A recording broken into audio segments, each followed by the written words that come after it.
Welcome to the Intake Podcast. We are your hosts, Carson Miller and Travelle McManus. This is a podcast where we dive into the media and content that is shaping our world today and how it affects the way we view the world. And Yeah, so we were going to jump in with some topics tonight and see where that takes us. yeah, and this is Carson. We're here. Like this is our very first podcast. That's Yep, really exciting. We've been talking about this for months now, and I'm just glad that we're finally at it. So right. I think that was October and is now yeah, February. So, uh, but hey, better late than never. And so, but to dive into our first episode, we're going to kind of do a deep dive into The Wild Robot, the Oscar-nominated animated film. We'll do a full season review of the Star Wars Skeleton Crew, break down the Fantastic Four trailer, and lastly talk about some wild sports. So yeah, go ahead and dive right into The Wild Robot. So I all know right. you watched it last night. Yes. What was your immediate thoughts? My immediate thoughts were it was good. And it definitely, when its emotional moments were at its best, it was incredible. Hmm. And it was very well animated, stylized, beautiful, beautiful movie. I think that I probably didn't love it as much as some other people did. Um, I felt like the pacing was a little off, and a few other things that maybe we'll get into. So overall, I liked it.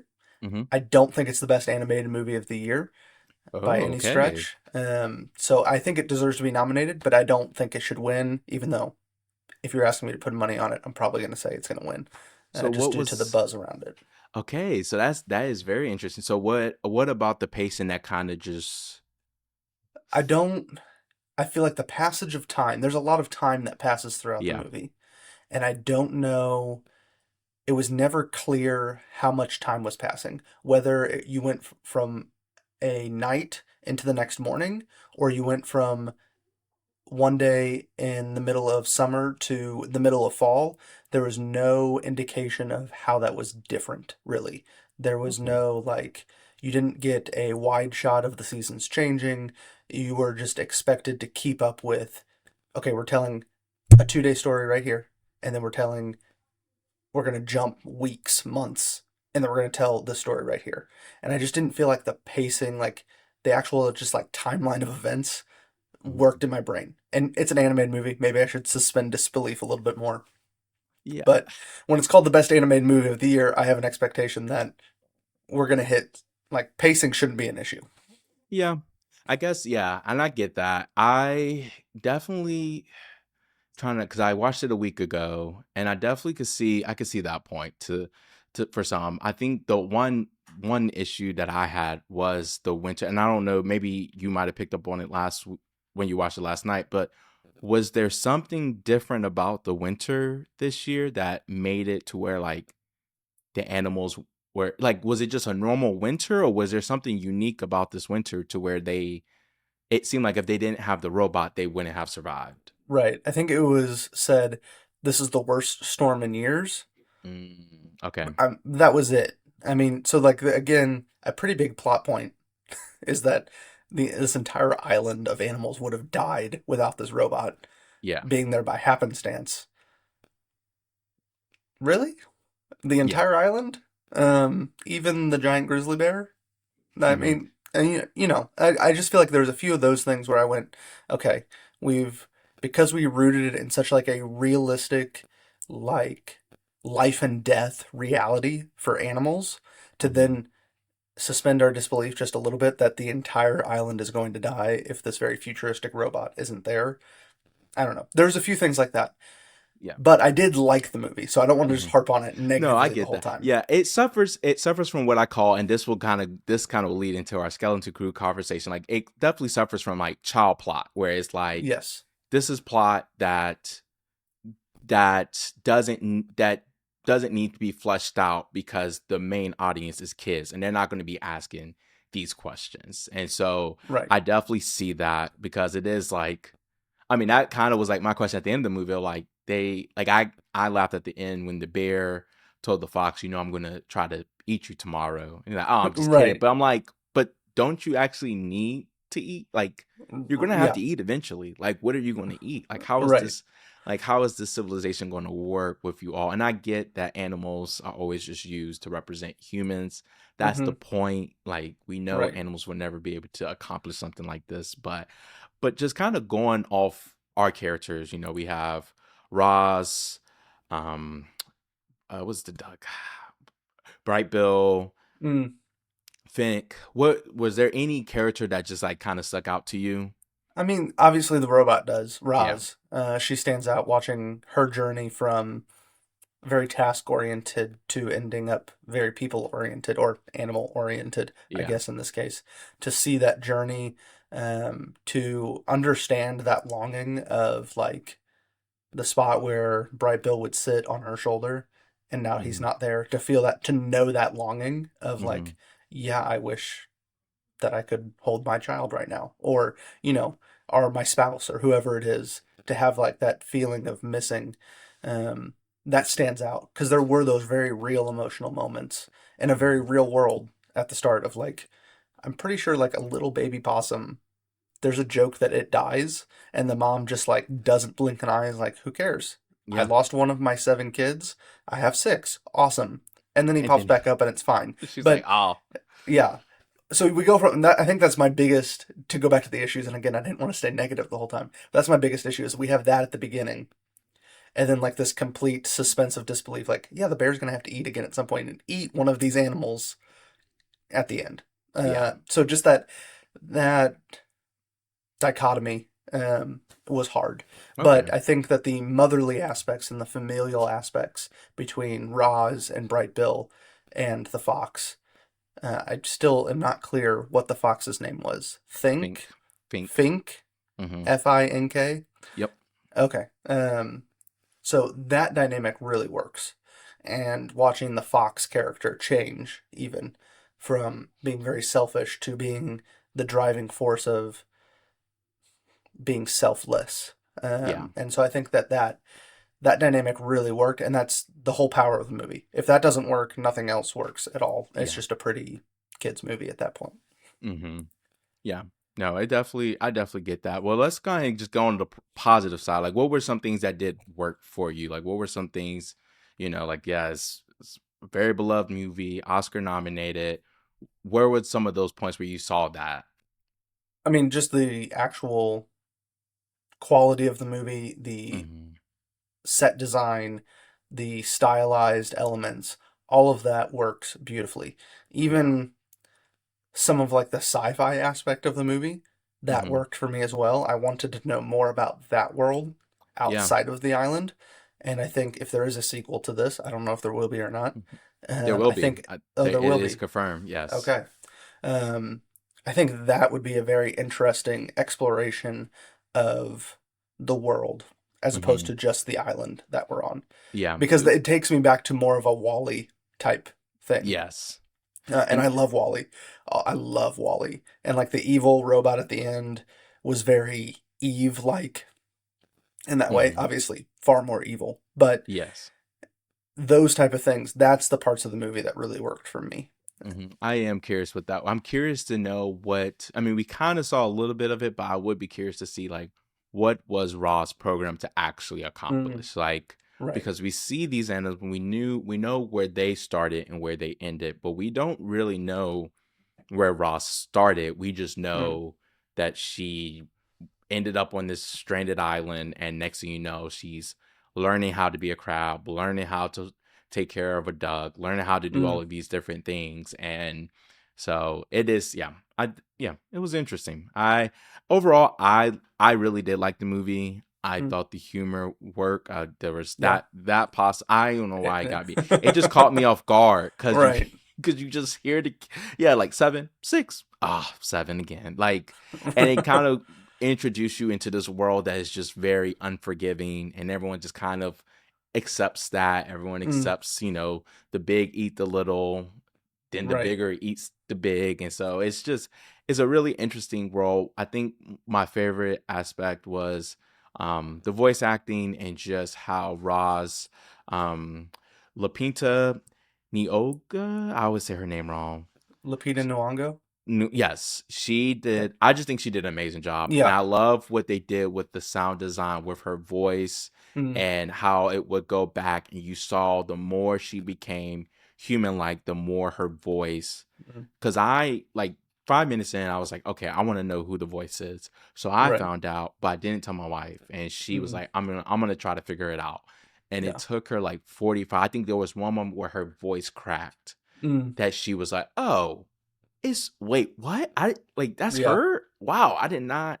And so they just did a really good job of mixing in that sound, kind of going off, that showing the human elements Right. of her, and then just her being observant, kind of going back to that like we had a conversation about this movie before of like it kind of breaks that mold of like we're all programmed to act and think and be a Mm, certain way, and that sometimes hinder us from being able to accomplish a bigger goal. right. So that Yeah. was my message that I took from it.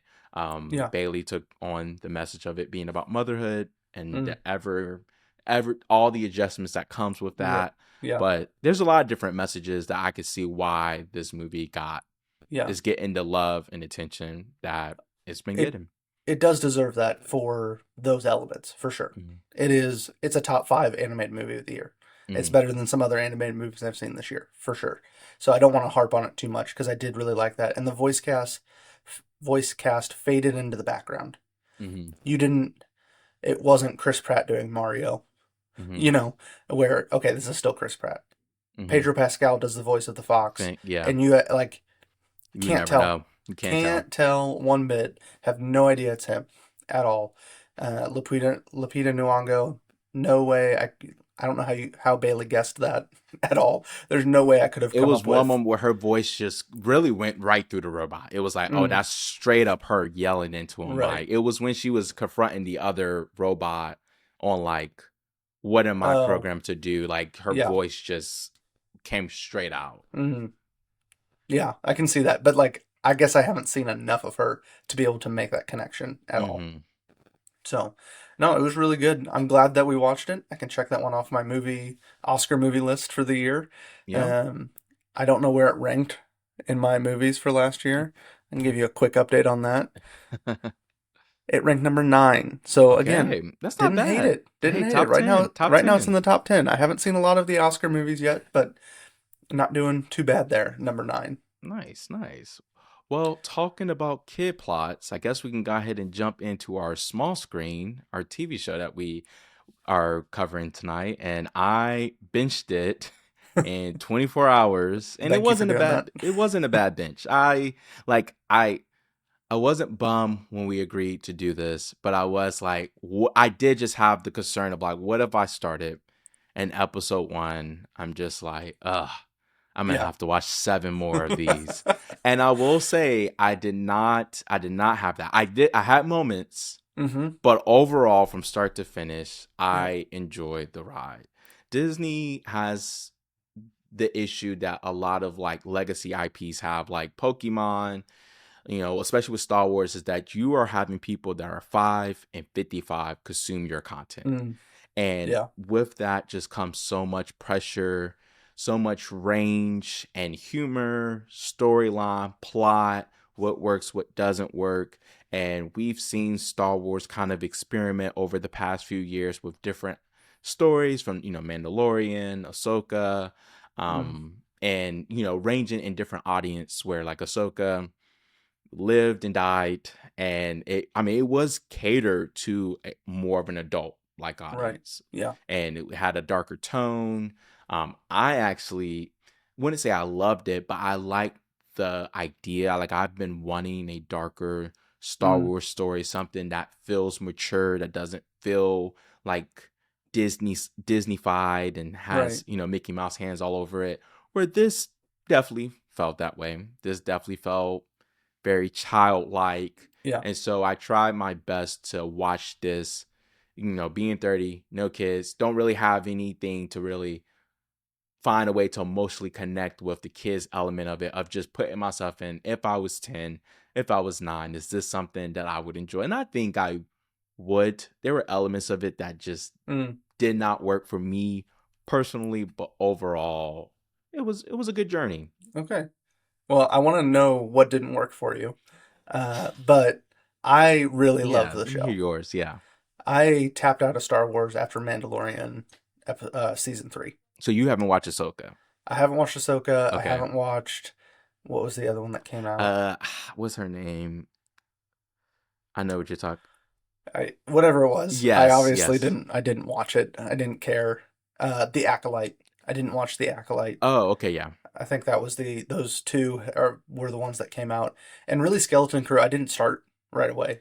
I Mm-hmm. said, man, I'm gonna see what people say about this. Is it worth my time? Star Wars went from being a must watch to is it worth my time in Yes. my book. Yeah. And really, that's not just Mandalorian season 3, which I actually thought was fine. It didn't excite me. Yeah. Rise of Skywalker, I actually like The Last Jedi. So I'm a mixed bag on some of this. Yeah. I loved Andor. I thought Andor was Yes, fantastic. I yes. thought it was Andor was the amazing. adult version of Star Wars that we were looking for.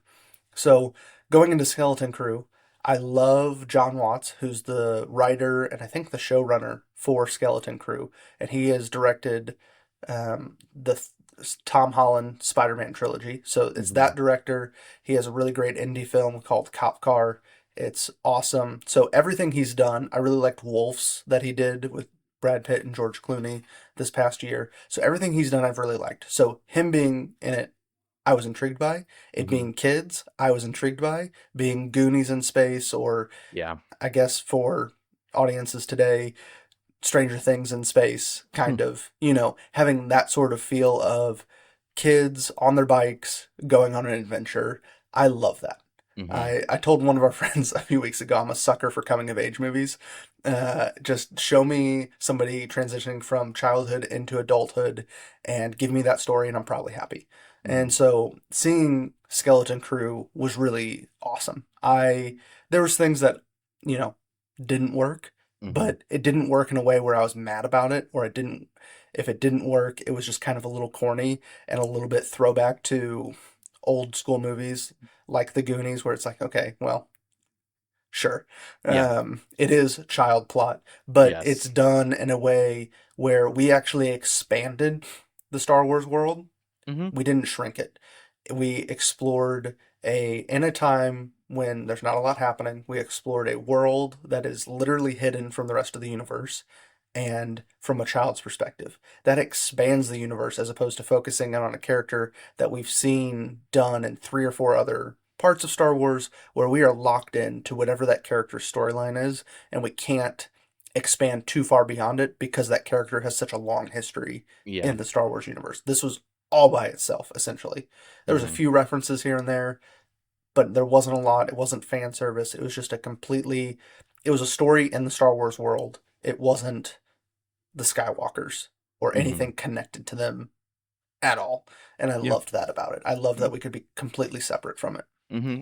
What caught my attention in the first episode, and I grew to appreciate throughout, was the different style of world building. I was very interested in Adam, Yeah, like from the jump, because it was something different than what we've seen. We're right. used to the dirty and grungy Mm, Star Wars planets, like all these different planets that just you would never want to live. And for once, it was like, right. wow, I would love to Love to wake up live to there. I would love to live there. And I thought we were going to get to spend more time there. And I was fine. I knew you could only have it so nice and pretty for so long, Right. but it did bring in a new world. I went in completely blind. I knew nothing Mm, about it. I knew nothing about the story, I knew nothing about the plot. I've seen posters, but the thing right. is, like the posters, Jaw, the main, like his face is on it more so than the kids. So I didn't Right. realize that this story was going to be really centered Mm, around our 4 kids, Wim, Neil, KB, and Vern. yeah. But yeah, it's always risky when you have, kids Mm, carrying the emotion and the heartbeat of a right. show. And when it works, like a Stranger Things, when it works, it's everything. And Right. we see with Stranger Things. This one, it just had, for me, it had its moments. Each kid had a different effect on me. Mm, Like KB, love. mm, Love KB, because I yeah. think she was the one out of that group who, all 4 of them would would be defined as kids. I mean, they're living a very privileged life. They're living in a Right. very, like, in a community that is very buttoned up. But KB was the only one who had experienced some level of hardship with the accident that happened to her, where she Yeah. was part human, part robot, and you saw how she could embrace the hardships that were being thrown at the characters more so than the other three. Right. Yeah. So I just love seeing her development, where for the kids it was becoming more, being more mature in thought, being more logical. For her, it was the opposite of being more human like, and being Mm, able to still remember that at the end of the day, she's not a robot. She's not, she was, yes, there are parts of her that are different than her friends, but at the mm, end of the day, she's still very much a human like the right. rest of them. So I loved her story progression. I loved all of their story progression in Yeah. some ways. It's just the amount of the range in which I love them Right. changes. Yeah. KB, Fern, Neil, Wim just did not work for me. No, I just had a man. really hard time with him. Like it just, he just, yeah, it just did not Mm, for me. Like being, and I know it's signs of me being old and being just that grumpy old man. Like it was right. just like, don't touch that button. Of course you're going to touch that button. Don't grab that lightsaber and try to swing it around like you know what you're doing. Of course you're going to Right. open it upside down. Like every time he did something, it just like made me annoyed. And like he had moments, but they did not counter the annoyance that I just constantly Right. felt with his character. Oh And it's like man. I get that's kind of the point, but Yeah. yeah. And I so can't believe that like you essentially just ranked our four main characters there. yes, yeah. That it was KB, Fern, Neil, I and would then say Wim. Neil. I, I would say Neil and Fern are kind of tied. Neil would be number two if Man. if the CGI of like whatever it is, if that didn't throw me out. Sometimes there were times where it just looked like No. a He robot, a looks Chucky. so good There was all moments the where it was time. good. There was moments where it was like he looks like a Chuck E. Cheese, like the Chuck E. You didn't Cheese. like it when he had his shirt off. When it was you saw the full body. When it was just the Yes, head, it was better. there was just moments where it just took me away, but then there was moments where it's like, okay, he's really cute. Like he's, Yeah. I love just the act, that one episode where they came across where they were stranded and they were preparing to go to war to get the map to go back home, Yeah. and that conversation about kindness, Mm, being not a weapon, but a value that's more right. important than being able to fight, being able to harm people. Mm, So seeing Neil kind of go through that and show that kindness is kind of his power, I right. really did love that. That worked Yeah. for me. Those moments in the show really did bring me in. Mm. And then Wim grabbed the lightsaber upside down. I just it's See, like I'm over it. that was just pure funny to me.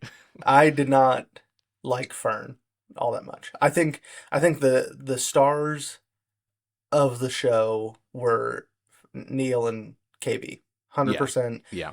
But they're also the side characters to some Yeah. degree. They're Hmm. all the four of them, but out of the four, they're kind of the two that are lesser in the story. And you have Women To Fern, their other friends, where yeah. some of the acting was a little off. Yeah. They were a little caricature of the person they're supposed to be portraying. Yes. And I think that was what didn't work. But even still, I found when Wim went to go push the button or open the lightsaber at himself, I found that to be purely funny and charming because I feel like that's what a kid would do. I like, hey, don't do that. And then they go do it. And then Or, say, I didn't do it. right. Yeah. I mean, it was pure whimsy, if you will. Yes. Um, Oh, I see what you did there. and I love Neil. Neil's my favorite. Yeah. I want a Funko Pop. All your Funko Pops behind you. I want a Funko Pop of Neil. Okay. That's the third ever Funko Pop that I want. When I get them, they'll be behind me here. And I want Neil because he was adorable and funny and the perfect like anchor to some really strong characters. And he Hmm. does anchor you in the kindness. Yeah. And he is really the emotional tug on, okay, we have to get this guy home. We have to Yes. get, he has siblings that he just is talking about constantly. He has those bonds that you're like, man, okay, we have to get him back. Yeah. And if we don't, if I don't want any of them to not get back, but if one of them has to, it To has to give, be him. it has to be him. It No, I has to get be that. Neil. Oh, And I that thought Yeah. the video when the signal from the parents kind of Mm, like when they all send their message, like his mom talking about his brother, I was like, oh, that gets me. Like right. as a big brother, it's like anytime you talk about little siblings talking about big brother, you got me. You got Right. me. Like I'm gonna cry, I'm gonna be upset. Like that was, yeah. But we're missing, so we kind of hit our four. We're Right. talking with our four main characters, but there's actually a fifth one, Yeah. and he's the one I'm really interested to hear your take on, because I just don't. The four, it was like very direct. Like I knew immediately how I felt about each one of Mm, them. My feelings from the start to the end didn't really change. But Jod, he just really threw me off. I didn't mm. know what to make. Like, what was your assessment of him? Well, I think it changes throughout the show because you don't know. I mean, you know he's a Yes, bad guy, bad guy. but you also don't know how bad. Yes. You're not sure if because he has moments where the kids are more important, and Mm-hmm. that comes through a little bit.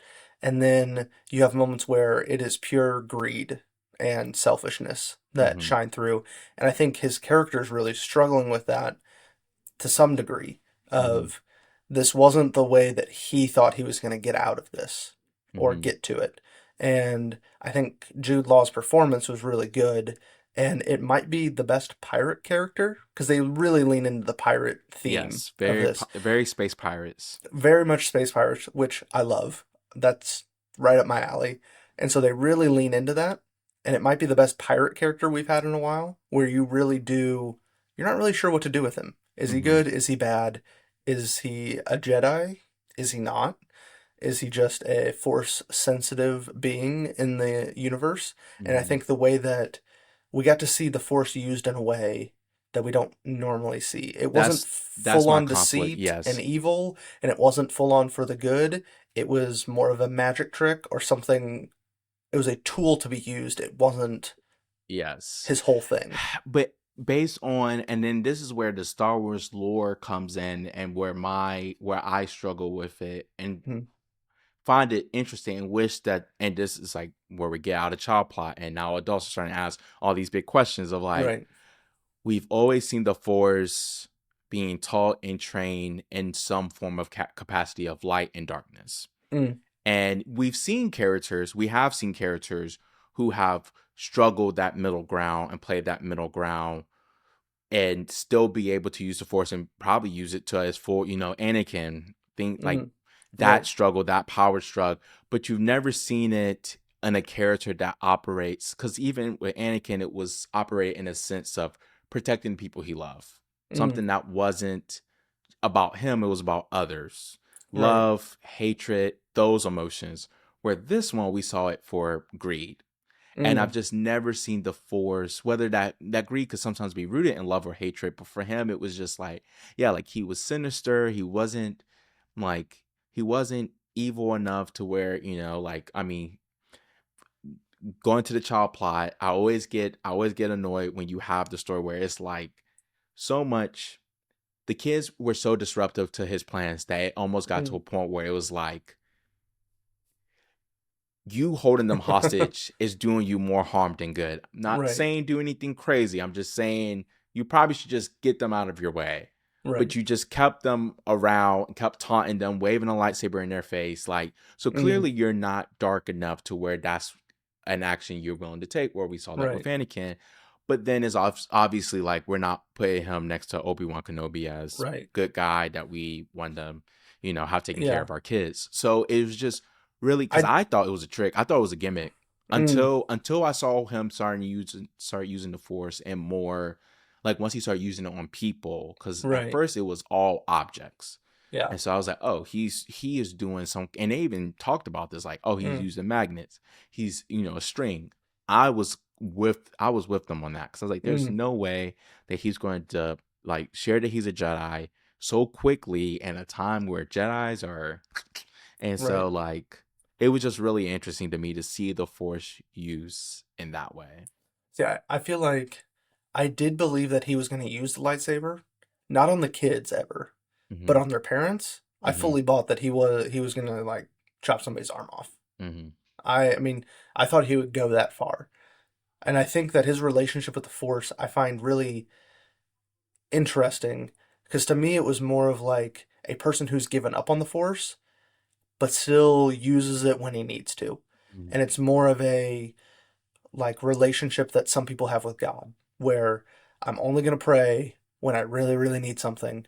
I'm only going to use the Force when I really, really have to, Mhm. because he was so hurt by Order 66 Mhm. that comes through in his childhood, where he was Force sensitive, he was brought into the Jedi. Order 66 comes through that really causes a lot of hurt, trauma, and he says, "See you later. I don't trust anybody, Jedi or Sith or regular person, and the Force. You put me in a bad situation, and I watched how bad it could go, and I'm Mhm. not going to use you unless I need to." Mhm. It's on his terms. It's not on the terms of the Force or the terms of a greater mission or purpose in life. It is purely him using the Force when he wants to. Yeah, and I And so just I want. guess from that perspective, I really enjoy that take on it, and it's kind Mhm. of refreshing to see essentially a nobody be force sensitive, and how would that person use it if they have that background. Mhm. So I think that's why I found it so intriguing Yeah, in no, that it was way. interesting. I mean, just and it was interesting just that the force was available to him in that Mm, way. Like we just like that's where I was like, because I was like, yeah, I can see that being a thing, but I just couldn't imagine. I just didn't know it would be possible for with to have that kind of relationship with the force, right. and then for it to still be available to you to do to carry out your selfish greeds when we've been taught through Star Wars lore that the Force is something that is self-serving, or either self-serving or just all-serving in a way Mm, that is really dark and sinister. So yeah, no, I yeah, his character is really interesting to me. Um, his relationship with the kids, the moments, the heartbeat moments he had with them of, trying to teach them that this world is cruel, trying to teach them this valuable lesson about, getting rid of attachments and things that he finds to be valuable. mm, Um, but yeah, no, it was good. Like it definitely was a Star Wars property I was glad to watch because I'm also with you on like the I'm being selective on what I mm, watch with Star Wars because right. it's a lot. They're throwing a It lot is. at you. They're trying to hit a lot of different ranges, so it just really is a matter of, and I guess and that's probably by design of like you can watch this, but you don't have to watch this. Like thankfully they don't have the Marvel effect where Right. you have to watch everything to get the full picture. This Yeah. you could watch like we really didn't need any Star Wars context. Like you could go into this like my wife who Right. has watched maybe all the Star Wars movies once and doesn't Mm, really couldn't really explain much to you. She could right. watch something like this and she actually did she started with me and was like, "Oh, I think this is something I would want to watch." I was like, "Well, I'm trying to watch this in 24 hours." She's like, "Yeah, I'm not going to do Yeah. that." Never mind. Yeah. So yeah, understandable, but Yeah, I felt like it was 100% worth my time. I agree. It's easy to jump in and out. I want to be all in. Like mhm, there's part of me that wants to go watch Ahsoka and go watch The Acolyte yeah. and even go as far as Rebels or some of the animated stuff Disney Plus has put out since then. Like there's part of me that really wants to do that. And then there's part of me that's just like, is it worth it? Yeah, You it's know? just so much. It's just so much right now that it's just hard. It's hard to keep up. It's hard to like follow along, and so you really do just have to be selective. Yeah, And I agree. so, but speaking of being selective, you don't really get that luxury when it comes to the MCU. No. And so going to our tiny screen, my tiny screen for this segment, we're just going to kind of pick the content that we saw on our phone that resonated with us. And so for me, I am going to talk about the Fantastic Four trailer Okay. because I loved it. And I Okay. know I'm probably giving into the hype. Hashtag we're back. Right. And I love the color palette. I Mm-hmm. love the tone. I love the setting. I'm a sucker for futuristic vibes and feelings. And Mm, so that like 1960, 1970 aesthetic, but you have a robot that can cook and you have floating cars and you have a right. floating train. Like it all works for me. I'm so excited to dive into this world. And my favorite Marvel properties has been the ones that have been rooted in family. So like Guardians Mm, of the Galaxy, right. like the Avengers, like they're they have a working relationship. Right. Yeah. Like Tony Stark and Captain America, like they are coworkers. Yeah. They try to present them as brothers. Sometimes it works, sometimes it doesn't. But at the end of the day, these guys are coming together, saving the world, and then they're going back home and Right. not texting each other every single night. But when you have a group of people who truly loves each other, who truly fights for each other Mm, and cares for each other, that just really works. And that was the heartbeat of the trailer. Like the ending of the trailer says, welcome to the family on right. the release date. And so just really, really, really am happy and excited to see what they do with this. What were your thoughts? I enjoyed the trailer. I was probably more hyped going into the trailer than I Hmm. was coming out, or equal. Like, I Yeah. don't know if the trailer changed anything for me. Yeah. I think I watched it a few times. I'll be honest, Same. because the Yo, first time I watched it, yeah. I I've was seen like like, 10 times now. okay, I did not watch it that much. I think I've watched it three times. First time I watched it, I was like, okay, that was good, and I watched it on my Yeah. phone, and I I was moved trying to see if on. there was like anything I missed. I was like, let me see if there's any like Right. Easter eggs. And there wasn't really much to it, Yeah. or at least that I caught, but I didn't, I mean, I'm sure there's things. I'm sure there is. I don't know what they are off the top yeah. of my head. I think because it's set in such an alternate reality or universe, multiverse, whatever they're doing with it, I think it's hard to throw in some of those Easter eggs that we're used to, which I think is Hmm. good for That the is good. brand. Yes. And I think that overall, I agree. I'm more excited for it. I'm not a big Pedro Pascal guy. I'm just gonna be honest. Oof. Oof. He's fine. I Oh, I think love him. He's so charming. he's fine. I don't get it. I I think that He's he's a good charming. actor. I just think he's in way too much stuff. So, but the rest of the cast, 100% on board with. Hmm. And I'm interested to see. He was the only one that we didn't see his powers, Powers. Yep. and I don't know about why didn't we see his I think powers. that was strategic. I know. That's in my notes, and I was Okay, wondering that as well. Like, why? Like, is there going to be something?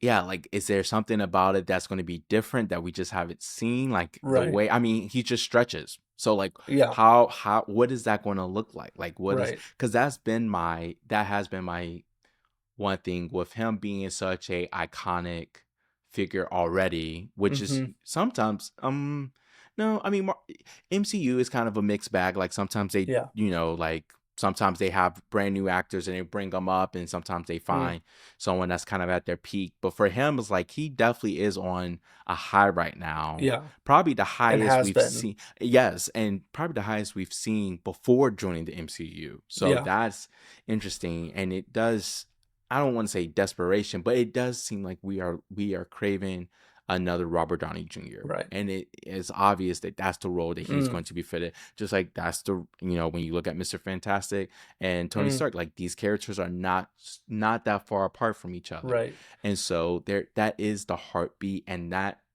does make me happy because if there is mm, someone who can carry that weight, I do think it's going to be him. mm, I love him and Vanessa Kirby's like connects, like yeah, I that think was they're going good. to be a I believed really it. good Susan Storm Mm, uh and Mr. Fantastic, so that really does work for me. right. um The thing but the thing yeah. worked for Yeah. sure. Hmm. And they I was worried highlighted about him. that. And I Yes. think that was most people's biggest concern was how are you going to do that? Yes, like is he And just in a bulky suit? right. And I think they nailed it. And I think the actor they got to play, I'm not even going to try to pronounce his name, from The Bear, Yes. uh, he's perfect. He Yes. he has enough charm and enough wit that he can get away with kind of the sulkier parts of Ben Grimm, where he Yes. says best pilot around, and he goes best looking pilot. That was the part that locked me in, where I was like, Hmm. okay, I see the chemistry, I get it, and I don't hate Pedro Pascal. He's just fine, and I think my the biggest thing had nothing to do with this trailer, had nothing to do with anything in the trailer. It has to do with a previous trailer this year that I did watch Wh- 10 to 15 times. Which Superman. I oh, did. I oof. watched that one 10 to 15 times. I loved every second of it. I was literally bouncing in my seat. And so Yeah, maybe my eh, reaction to this one is just coming off that high we swap. of Yeah. so super excited. Yeah. Um, so, we don't have to turn it into discussing the Superman trailer because it probably has a lot more flaws in it than the Fantastic Four, where it's a Y- new world, overstuffed maybe a little Well, bit. also the Superman has so much to care. Like that movie Right, has, it's doing so much, has to do so much. right, The expectation for that movie is right. high, higher than Fantastic Four. I mean, yes, Fantastic Four, I feel like is going to have to do a lot to Yeah, bring us back to the MCU. That's going to be the goal of it. So I am excited in that, but it's doing something that's already established. This yeah. is established. This is building the It's foundation. So building. there is a lot. I was very pleased with it. I like Superman is one that I've struggled with for years. Yeah. I'm hoping that this will be the one that wins me over. I think it will from what It I've has seen. crypto. It It can't has be bad. James Gunn and a pet Right. always works. So Yep. I trust it. I'm here for it. I'm looking forward to it. Yeah. But yeah, no, I get that. I definitely get that. So I think that was probably my biggest thing. Has nothing to do with the Fantastic Four, actually. It's just, and I didn't expect that out of Superman to have Hmm. that level of like a high, like legitimately. I think Joanna told me to stop talking about it at one point because I was so excited. And this, I don't even think I've mentioned to her. Not that I don't want to, not that I'm not excited, Hmm. because I'm going to be there opening night for Yeah. Fantastic Four. Hopefully, we both will be, Yes, and definitely. locked in, ready for Fantastic Four. So I really enjoyed it. But Hmm. I'm going to shift gears Yeah. just a little bit into the sports world. And we're going to start with something that impacted me this week on my tiny screen, which was a YouTube video by a channel I've never heard of before, which I think is rare with the way the algorithm is working today. Yep. Is you're not getting a lot of new channel promotion at all. Hmm. And it was history of New York sports teams, Okay. which I found to be very interesting. I've been to New York twice. I have not spent a significant amount of time there, but New York is like the epicenter of the sports world sometimes, Yes. or at least it thinks it is. I'm not really sure if it is, and depending on which sport you're talking about.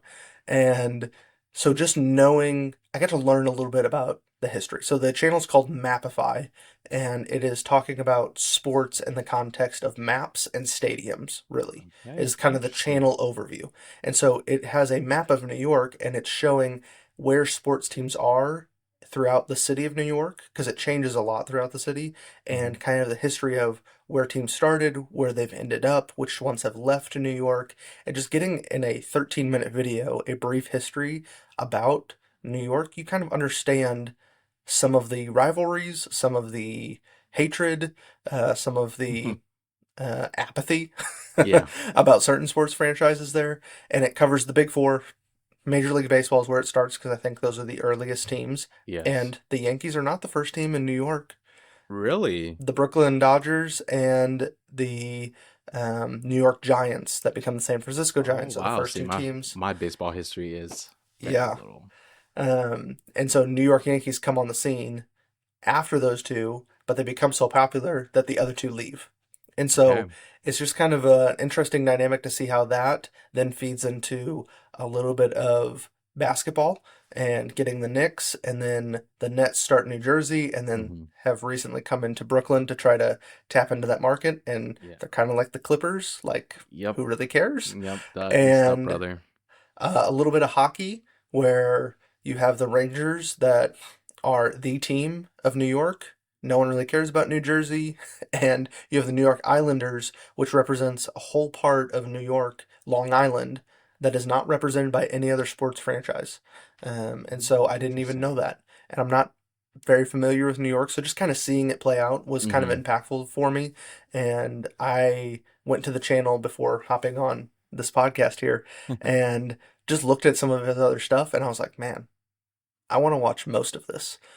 So we'll probably link to his channel below. Yeah. Just kind of, give somebody else a shout out on our first podcast. But it was a very interesting video for me. So with his content, is it based like is he covering sports in relation to maps, or is map like the like locations the primary like the main focus of his channel with the title Mapify?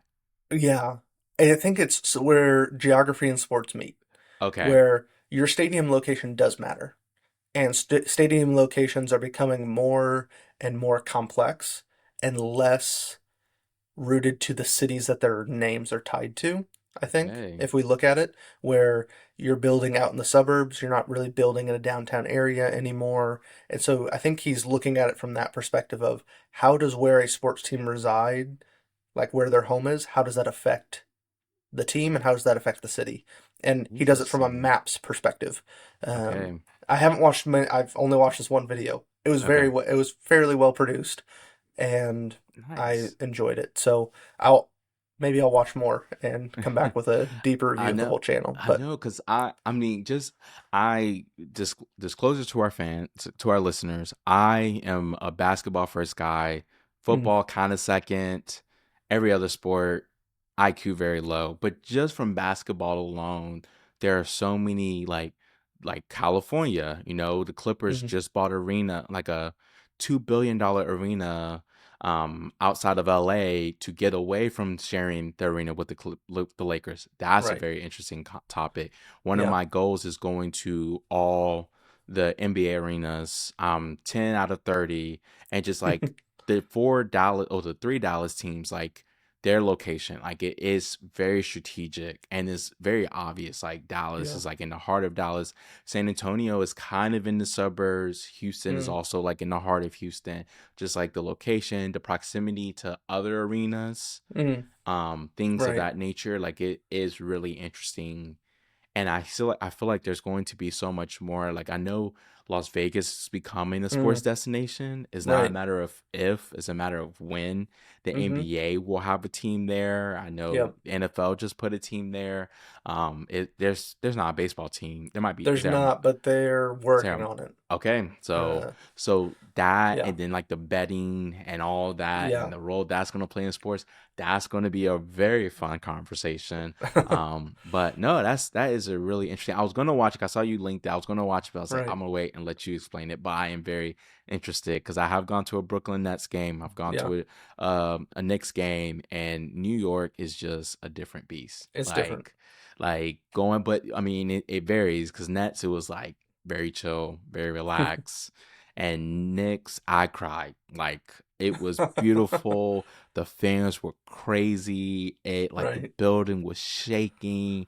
You had people just outside of the game. Like we had on Knicks shirts, and just because of that, we were everybody's best friend. Like Man, it was like just that's awesome. one big family where like I go to all these sports arenas. I usually will, unless the Heat are playing, I'll wear a Heat jersey. But Right. otherwise, I will wear the team's jersey because I hate Mm, controversy. I hate right. conflict. So I try to blend in, and it's like Right. I'm just blending in. But it was like with the Knicks game, you couldn't blend in. People giving us high fives, people trying to chat with us. It really was, and New York has this stereotype of not being that way. But it seemed Right. like sports is what breaks the mold. Like we don't do this during the day because we're saving it for when we get to the Knicks game tonight, where Right. we are all yelling and screaming and looking at each other and high fiving each other and going nuts. And so Right. I love it. It Man.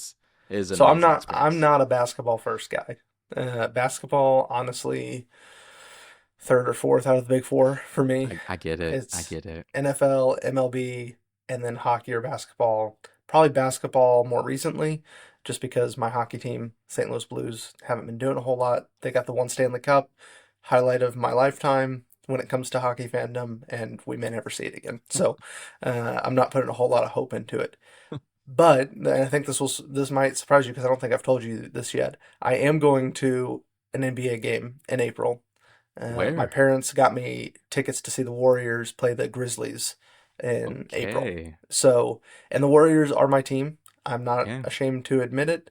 Um, Do you Steph want my Curry got me into the NBA. I claim technically rooting them for them before that. When I was like, man, I need to get in the NBA. I'll pick the worst team in the league. A few seasons before they got good, they were the worst team in the league, but I didn't pay attention. So Mhm. really, it was Steph, and he got me on board. So, and I'm okay with that because now I am interested in the NBA, but I'm not as fully in as you are.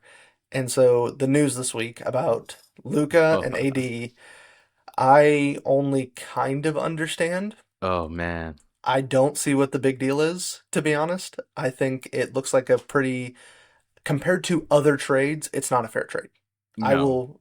Before I let you go on a full tirade here, I will say, compared to other trades, it is not a fair trade because there have been worse players that have gotten like 5 or 6 picks and a player for a singular person, and Luka deserves that. Mm-hmm. However, when I just look at the trade on its face, I go, and I don't compare it to other trades. I go, you Mm-hmm. have an all-star for an all-star, and a pick went with AD for Luca. That seems like it offsets a little bit. And okay, fine. I'm okay with that. I have no skin in the game. I do not care. I don't really care about the Mavericks or the Lakers. So maybe you can explain to me why this is such a big deal. This has been my full-time job for the past week. I've had coworkers, literally a coworker today pulled me. He's like, Travelle, explain this to me. Because someone said out of their mouth, and I will not say this because I'm not as diverse in other sports, but from ESPN, from all of the sports shows I listen to, people who consume all the sports, they've all said out of their mouth, when you understand the full context of this trade, you will understand that this is the biggest sports trade in the history of sports trades. When you understand the full context of how this happened, why it happened, when it happened, and just all the dynamics. Mm, So, okay. Saturday night, I was You're about to really go. gonna have to convince me. I'm just I letting you I know. got you. You build it Be- up enough, and I go contrarian, and you're gonna have to really convince me. because it's not an all-star for an all-star. On paper, it's like it is, it is an all-star for an all-star, and then like, a player for a player, a pick for a pick. But the context is Luca is the the top, I would say, people have been saying the top 3 best player in the league. I would say that he's number 2. He has had the best 5 or 6 seasons in the league that we've ever seen. Like players, NBA, usually their prime is 26, 27. Mm, Michael Jordan didn't get his first ring until his 7th season in the league. Same with LeBron. Like they say that 6 years, like that's the magic year. That's when things are clicking. Luka's right. not there yet. But Mm, the things that he's accomplished in between now and when he joined this league is stronger than LeBron, stronger than Michael Jordan, Magic Johnson, Larry Bird, Kareem. Every metric possible, Luka has outperformed it. And because of that, he has been labeled and defined as a generational talent. Someone that you're going to get once in a generation. right. And when you have the Mavericks, who has only been to the finals 3 times, one of them with Luka last year, and has Mm, only won one championship, they don't have the pedigree that like a Lakers or a Knicks or a Celtics mm, have to not embrace this moment. mm, Like, because the fan base has embraced this moment. They have right. embraced it that they have a player who is who has had the best start to his NBA career, was only 3 games away from winning the finals. Super electric, super lovable, very funny, very charismatic, very active in the Dallas community. You had Right. kids being named Luca because of this guy. Last year I went on a Dallas trip, like a Texas trip, where I went to all the Texas games, and I was like taking notes. In Dallas, my notes were most polarizing arena I've been to. Because Mm, usually is you will see other, like, and I usually go when it's a big matchup, you'll see other jerseys of other right. teams. If the Lakers are playing and LeBron's playing, it doesn't matter what arena you're in. That's now a Right. Lakers arena. It's really Right. annoying. But It is. but with the Mavericks, it was just all Luka jerseys. This Mm, city loves this guy. So then it comes to Saturday night, where LeBron just played against the Knicks, right. puts on a performance. He has a long beef that I can explain another time with the New York Knicks, to where every time he goes to Madison Square Garden, he just puts on a show, and he did it again. So the Lakers are on a high. I'm about to go to bed, and then I get one message. Then I get 2 messages. Then I get 3 messages of Are you seeing this? And mind you, I'm on like a social media cleanse right now. So I am Mm. not seeing this. Like I'm not getting any notification. My notification are text messages. And someone sends me a screenshot and I just respond, that's not real. That's a fake account. And he's like, no, like this is, and like, it's frustrating because I can't go and, I like, I deleted my Twitter earlier last month.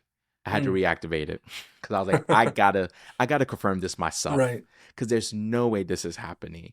Because what it said was Luka is being traded to the Lakers for Anthony Davis, and then it said, then there was a second tweet. This is real. Luka is being traded for Anthony Davis, and like, just because you said it's real doesn't mean it's real. Right. I'm not believing this. Nobody was believing it Mm-mm. because the NBA, unlike other sports, is so, I mean, you see the players on the court. It's a very personal brand, it's a very personal experience.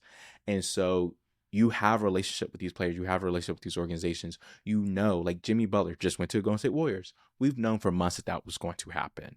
Like that's the kind of information that we have Right. where we did not know, nobody, other organizations, players, you're getting reactions of players in real Mm. time hearing that Luka is going to the Lakers, and everyone is just out of their mind. Mm. And it is just, I just, to me, is exciting because I thought with the media, the way that we are just so, information is just so accessible to us that Right. we would never have these, oh my goodness, I know where I was at this moment Right. moments again in life because everything is so predictable. We just kind of get, even drafts, like we know this We team know. is going to draft Yeah. this player second, So Right. with this, it was just so unexpected. It has caused a outrage with the Mavericks fan base because they have rallied behind this guy. The logic behind it doesn't make a lot of sense. A lot of concern about conditioning. And it's like that Right. would be valid if he wasn't playing well, he Mm. wasn't playing a lot, and the fans saw that. Right. He played 70 games last year. He had the most minutes in the playoffs, and he is known as one of the top 3 players in the league right now. It's like I don't care if he's smoking cigarettes during the breaks. I He mean, is he looked a little gassed on the finals. he did look a little gas in the finals, but I think he had the most minutes and he that team just had a really bad defense. They did not Mm. do a good job. And you see this with like a LeBron James, Steph Curry. I mean, Steph Curry's small, Right. smart teams. And that was the brilliance of Golden State Warriors is that they built a defensive system to where he didn't have to be required to be the defensive option. He just needed Right. to be able to play. And the Celtics did a great job of just attacking him. The Mavericks did a horrible job of protecting him. Mm. So he definitely looked gas, but he looked gas in the finals. I would rather have my player look gas in the finals than not in the playoffs or first round or in the first round of the playoffs. Right. So it it's just, and then to the Lakers of all teams too, Mm. because he's not even in his prime yet. So this sets the Lakers up for like 6, 7, 8 years of having Luka and what Mm. all that might come with a championship, 2, 3, all of that. That's going to always be a reminder to the Mavericks that that could have been though. Right. And so it is a very interesting time. I mean, honestly, I'm hosting a Super Bowl party to all the listeners, and I did not make the announcement until yesterday. It's because I forgot the Super Bowl was Sunday. Like, it's just like it's completely taken up my life because I still feel like I'm in a dream, but it is just, yeah, it's the Yeah. craziest thing I've ever. It's one of the craziest just like experiences I've ever had as a basketball fan because Yeah. of just how unpredictable it is and like what is going to make the league look like for years to come. Like it Mm. shifts the dynamic of the league. The Lakers are Right. now going to be a team that's going to be relevant for the next 6 or 7 years, where it looked like they were on a decline with LeBron Mm. getting ready to retire. So Right. right Okay. over I it. mean, it's a big deal. It is. Yes. I think. I need to do my Stephen A voice next time. I just Yeah. start screaming. Please don't do that. No. because I don't want to do Skip Bayless. So Oh yeah, I don't no, want to you're do right. that. Man, I can't believe I used to watch that garbage. Anyway, uh, what was I gonna say? I think I'd feel different. I feel Hmm. like I'd feel a little bit more shocked. I'm not in the world as much. So Hmm. this coming out did not come. It came out just out of left field as pretty much any other news. Yeah, I Yeah, kind of knew. I yeah, knew Jimmy Butler wanted out, but that's been going on for like 3, 4 weeks. So I've heard yeah. about it. This was just as surprising as I don't know Oklahoma City being good this year to me. Like I don't Yeah. know. It's Hmm. not. It's not that or Memphis being good this year. So it doesn't matter to me a whole bunch. I think I'd be slightly more surprised if they had won the finals last year or Yeah. if he had won on another team, like if he was a champion already. Not that I mean, he's a champion. Hmm. He's won lots of things in his life. He's better at basketball than I could ever think about. But if he already had like that chip, if he had Hmm. that token of like, yes, I've already done this, then I'm more surprised.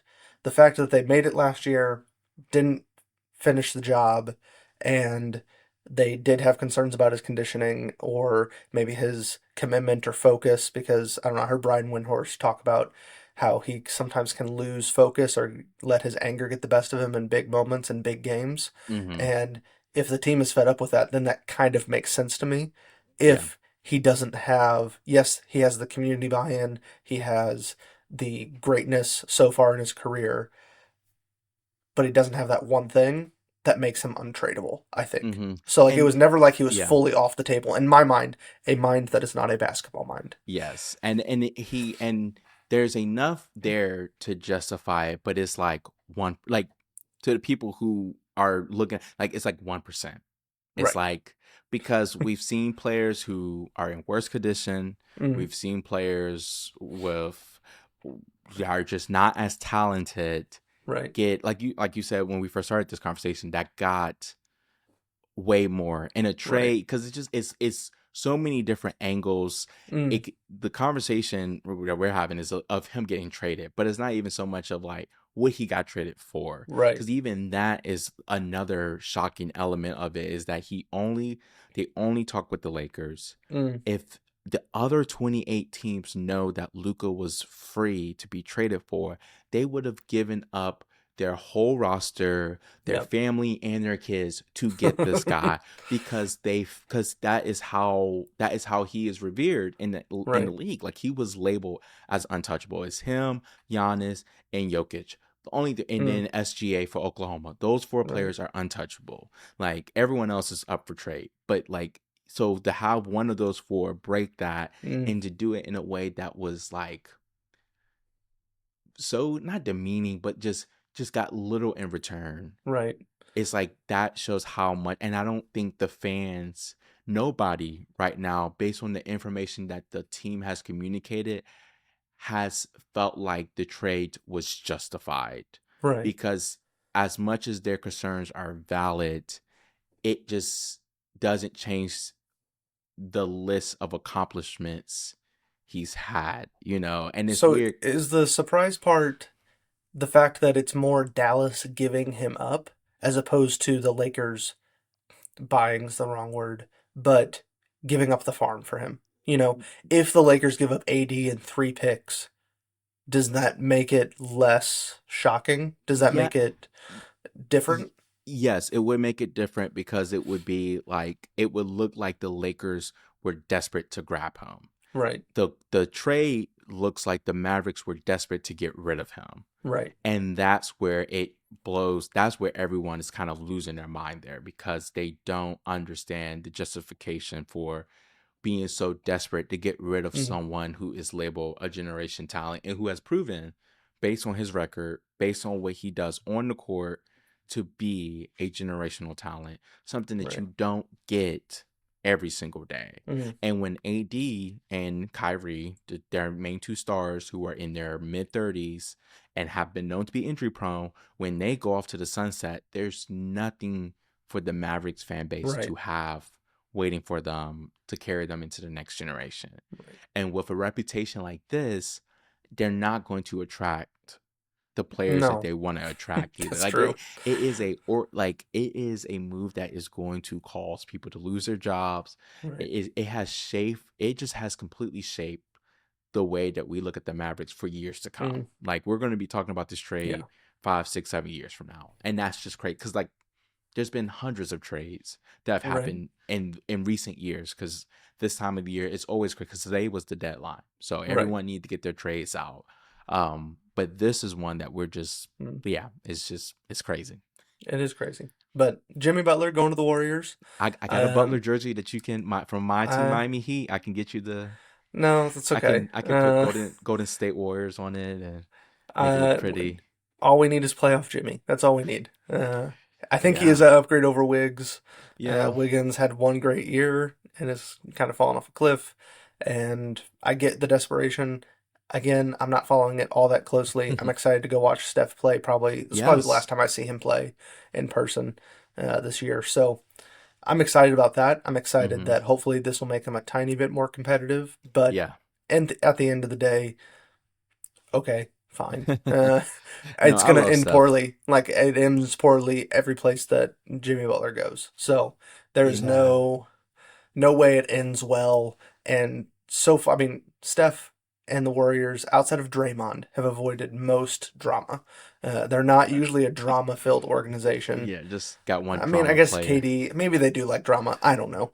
It Yeah. doesn't fit Steph's persona to Yeah. play with somebody that has forced his way out of now four different teams Yeah. and done Yeah. it in like an explosive way. And I think So, this is his last big contract. He knows the writing's on the wall. I mean, he's 35. He doesn't play a ton of games. He barely mm, played last year. He definitely is showing his age. He has those moments, and I think those moments are going to be extremely valuable for Golden State, but I just mm, don't see yeah, like I don't see a disgruntled Jimmy because by the time he could be disgruntled, he's going to be mm, in worse shape than he's already in. He's going to right. have less leverage than he already has. So I don't see it. I think this is his last contract and then Yeah, he's wrapping it up. yeah, So, probably. He can't handle coming off the bench, probably. yeah, no. No. Cuz that's what started the Heat. So, well, that Right, is not what started it, but it definitely was escalated it. So, right.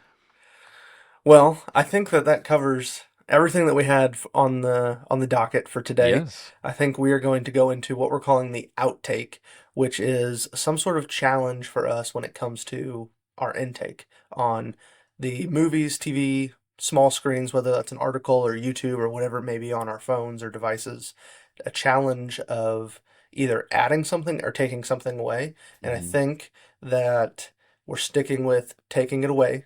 Yes. I think for me, it is a night where I don't consume anything, uh, content wise, media Mhm. wise.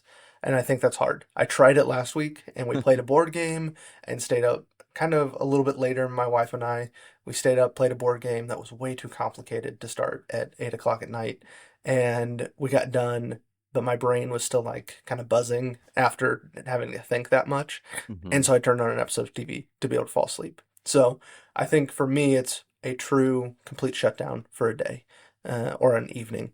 It's hard Mhm. to, I have to use devices for work. So, but for an evening to completely shut it down. I can Mhm. read a book. I will allow intake of a book Yeah. or board game or something. So, Yeah, I'll keep mine simple. I mean, mine is definitely just consuming less across the board, being more mindful. One of the reasons why I'm excited about this podcast and looking forward to our future conversations is that we're just being selective in what we're mm, choosing to consume, how it impacts us, how it makes us feel. You know, there's just a lot going on right now. It's really yeah, easy to find outrage. You don't have to mm, look far. So I'm trying my best to remove myself from that as much as possible. So yeah, social media, pulling away from right. that. But I think the one I have not done a good job about it, and the reason for that has been the Luka trade. But I am trying to do. I did it today. Today was the first day I did it because I would have felt bad coming on the podcast saying I'm doing this and then I didn't do it. But it is the hour and 1 hour in the morning, 1 hour at night. No, no phone. Mm, So like when I wake up okay. from 6 to 7, I have a treadmill. I don't even touch my phone. Thankfully, I have my Apple Watch. I can put podcasts on my Apple Watch. So I'll just listen to my Right. podcast on my Apple Watch. Don't touch my phone. Don't touch my phone until 7:30 after I take a shower. And then Right. tonight, I did it last night, 10 o'clock, no phone, put it Mm. up. I literally just put it on my charger. Even if I'm not going to sleep, really it's my phone that I'm trying to avoid. Because I'll go to bed at 11. So I'll watch TV, watch something, Mm. or read something. Right. But 10 o'clock, phone goes to sleep. Mm. So That's that's good. kind of my and I probably will get to a point where I want to just read. I want to get 10 to 11 to be reading time, Right. but I'm just trying to that was going to be my plan last night was phone off at 10 and read at 10, but it was phone off at 10, watch some more Skeleton Crew to catch up. So that's Oh what I did man. last night, but tonight I'm going to try to if it was 10 o'clock already. So I Yeah. already lost that, but Okay. I might do like 30 minutes of reading here in a few. Yeah. So Nice.